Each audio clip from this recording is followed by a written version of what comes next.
the side of the tube there temporarily. There's no screws on the casing. It's fired up. It's not doing much. On here, it's stuck in phono mode apparently. This button is stuck in, and when I press these to try to go to a different mode, radio mode, it won't work. It's definitely doing something. Looks like it's stuck on phono mode. Maybe if I put an input on the television and phono jacks there, I might hear something. But it's doing something. This radio is made before speakers had magnets. This chassis provides 70 volts to the back of the speaker and to the field coil, which replaces the magnet, which is kind of crazy, but it still sounds great. This radio has held up surprisingly well for being 83 years old. I tested the capacitors and most of the resistors I had access to. They were all within spec. When I put an audio signal into the rear TV input, the amp is dead quiet. No static, no popping. All this indicates the amp is healthy and working well. To my surprise, this entire radio is made of plywood, which was disappointing and made restoration unnecessarily difficult. I searched the internet and only found one other radio like this from 1946. I can see why this may be the only one left. People probably just threw them away after they disintegrated because of the plywood. I used a thick sheet of paper and got glued down into the peeling plywood and clamped it down for a day using a bunch of clamps and let it dry for 24 hours. This is what it looked like after it was clamped for 24 hours. It actually kind of looks solid now again, except for the veneer on the outside. This is the speaker cabinet, and it's also plywood and is peeling, so I have to do the same thing. Here's a little corner piece, and it was also coming off. Using some thin paper, I got glue behind it and then clamped it down overnight.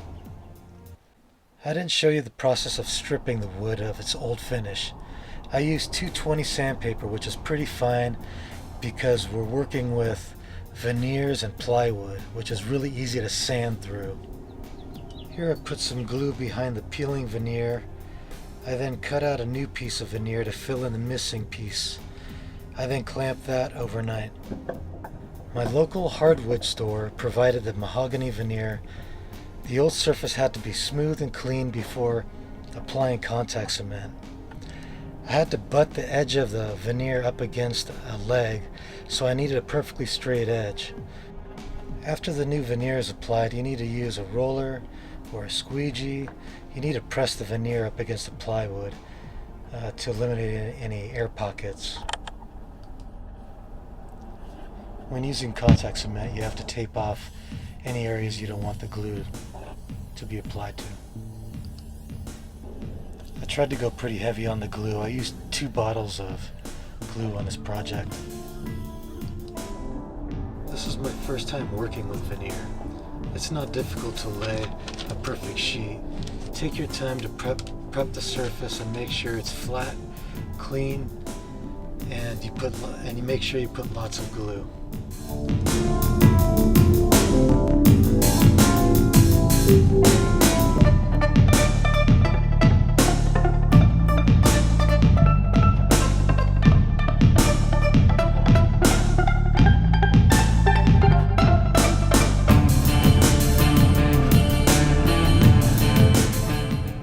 An X-Acto knife to trim the edges.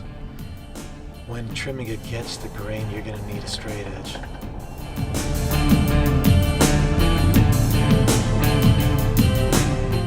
The other side had one little corner that was chewed up.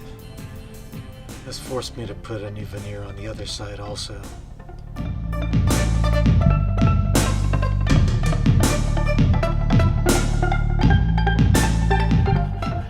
Made sure to sand down any excess glue. You want to make sure the surface is even for the new veneer.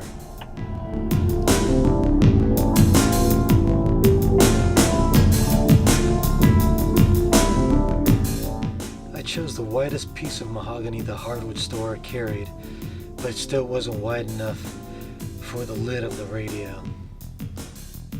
Here I'm doing a rough cut of two of my straightest and flattest and also most attractive pieces of hardwood that I could come up with.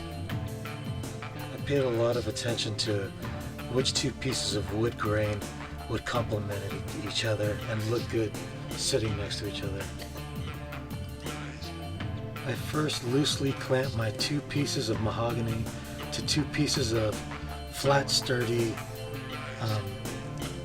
scrap wood. This scrap wood will keep the tabletop from bowing under extreme clamping force. I won't tighten these four on the very corners till very last.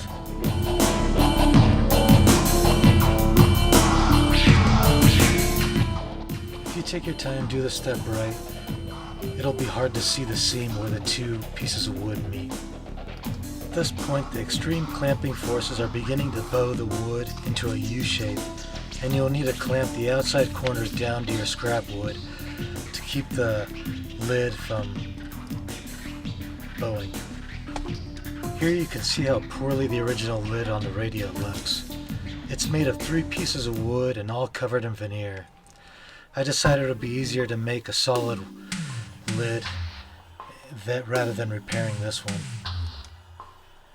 I was careful to label left, right, and bottom, all to not screw up the matching grain pattern and to not router the wrong side of the lid.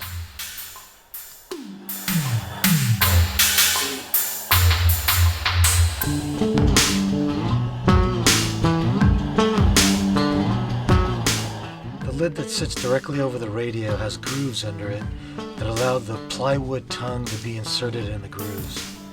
It holds the lid firmly in place. One of my subscribers suggested that I get a router to make my life a little easier. He was right.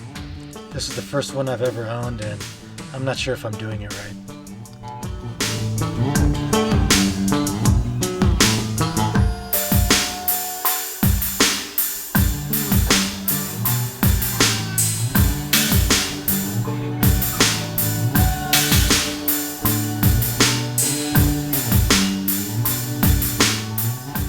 Before I router the outer edges, I need to make sure the lid fits in its new home.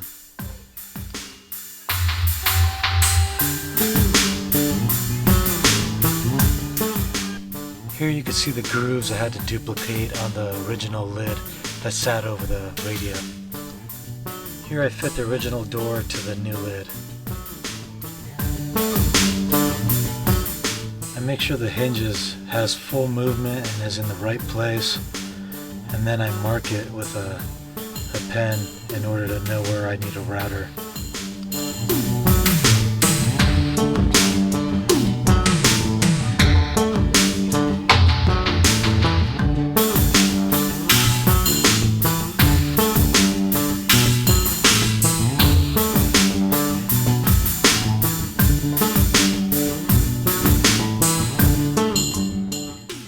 Entire cabinet in a gunstock stain, trying to match the original color.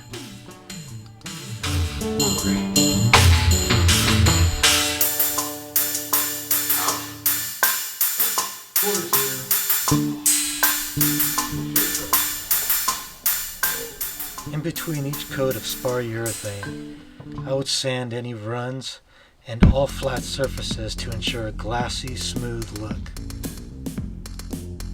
I used 320 grit sandpaper in between the first 6 or 7 coats. On the last 2 coats I used 400 grit sandpaper to ensure a perfectly smooth finish.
removable speaker box, stuffed it with the Alnico 12-inch, and I played bass and guitar. The original speaker sounded fantastic with guitar and a microphone, but was missing the low-end punch when I plugged in the bass. This sealed enclosure fixed that issue. I tried many variations of op amps, digital preamps, tone controls, and preamplifiers, and ultimately settling for a twin 12AX7 tube preamp because it had the best sound and it looked cool. I made a simple input panel with 3 3/4-inch inputs for my guitars and mounted it to my police scanner gain stage preamp. The panel controls the volume for 3 guitars and 1 microphone soundboard. Inside this repurposed police scanner is this 12AX7 stereo preamp. The guitar signal goes in the in and the shielded wire goes to the ground. Then the blue wire jumps the guitar signal from the left channel to the right channel, turning the preamp into a gain stage. The guitar signal will be multiplied. Then you can take the RCA coming out of the preamp and run it into pretty much any audio amplifier.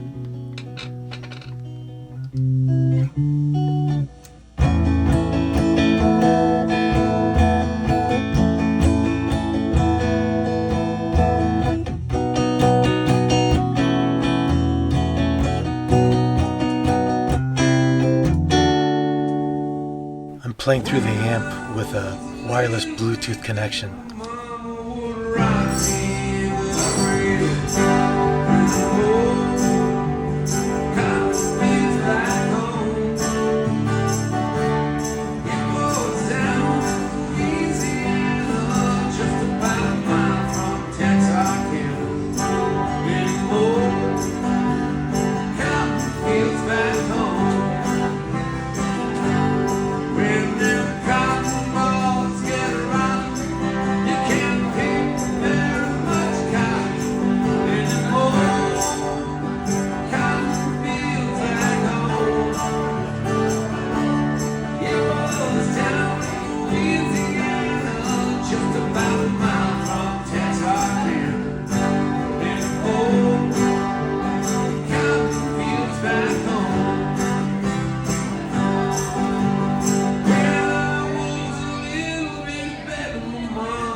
Thanks for watching.